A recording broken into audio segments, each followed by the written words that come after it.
सुपात मदन घ्या ये बाईवर कंटाळ घेऊ नका पापी होऊ नका लक्ष्मीची करण या लक्ष्मी तुझ्या दिवेला तेल घ्या कोणी मानायला राजी नाहीये बघा हे लोकांनी बघा तुम्हाला 3 महिना म्हणजे बघा कठीण दिवस प्रत्येक ना कानात ऐका नेत्रांनी बघू नका आम्हाला जेवढं काहीतरी बघा समाधान मिळला पाहिजे हे बाईवर कंटाळ घेऊ नका सगळं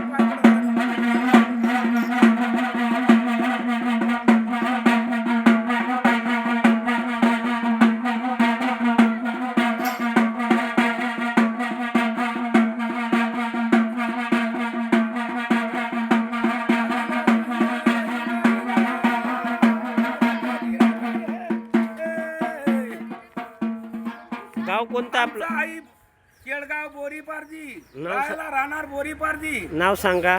गोरख भगवान पवार. हं.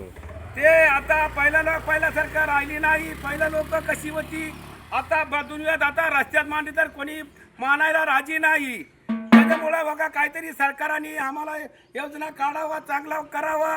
पोरं लेकरं बी आमची बी शिकतात.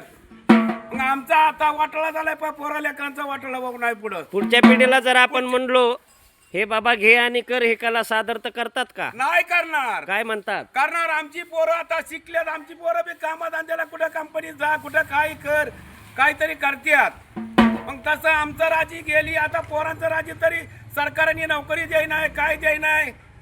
सरकारने काही बी विचारतं कशीची विचारतात. पहिला कोणाचा काही नव्हता. मग आता आमचा जन्म दाखला नाही. जन्म दाखला आमचा नाही. पोरांचा कसं काय निघणार. आम्हाला ही शासनाने असा विचारतात पोरांचा तुमचा नोकरी लावू पण आमका कार्ड द्या तमका कार्ड द्या. आम्हाला काहीच नसले हो आम्ही काय द्यावा. शाळा किती झाली आपली? शाळा माझा शाळा काही नाही 0 नंबर. आम्ही शाळेतच टाकली नाही आमच्या लोकांनी. नाव सांगा तुमचं. मीराबाई पवार. बर शाळा किती झाली आपली? शाळा बी नाही आम्हाला. बर तुमच्या आईची वडिलांची? कोणाचीच काय नाही. हे पहा.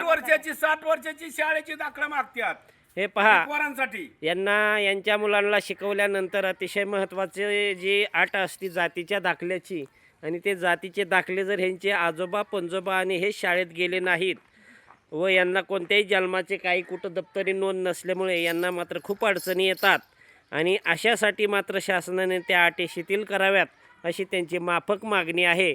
त्यामुळे मुलं शिकूनही नोकरी लागत नाहीत आणि यांनाही उतर वयामध्ये पेन्शन जर चालू झाली. आता वय किती आहे आपलं? माझी 51-52 वय आहे आता. म्हणजे अजून तुम्हाला 8-9 वर्षानंतर गरज लागणार पैशाची. हा लागणार. आता काय करायचं. आता कोणीच काय करा.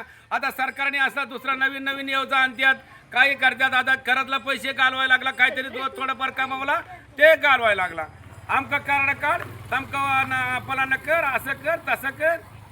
कसं बँकेचा तरी काहीतरी निघालाय. बँकेचा बी आपलं काहीतरी घेतात. आपण अशासाठी मोबाईल देतो मोबाईलचा रिचार्ज करतो असं करतो म्हणून आमचा नंबर घेतात.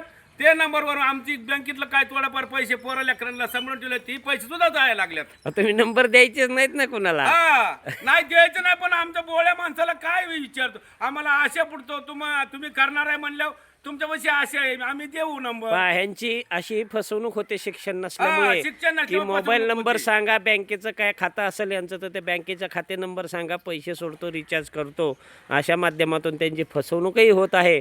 म्हणजे शिक्षणालाही किती महत्त्व आहे हे त्यांना आता समजतंय आणि त्यांच्या आईवडिलांनी त्यांना ह्या कलेमध्ये उतरवल्यामुळं त्यांचं शिक्षण अपूर्ण राहिलं. त्यामुळे त्यांची सध्या पुढची उतरतं भविष्यातील आयुष्य हे खूप त्रासदायक जाणार आहे त्यांना.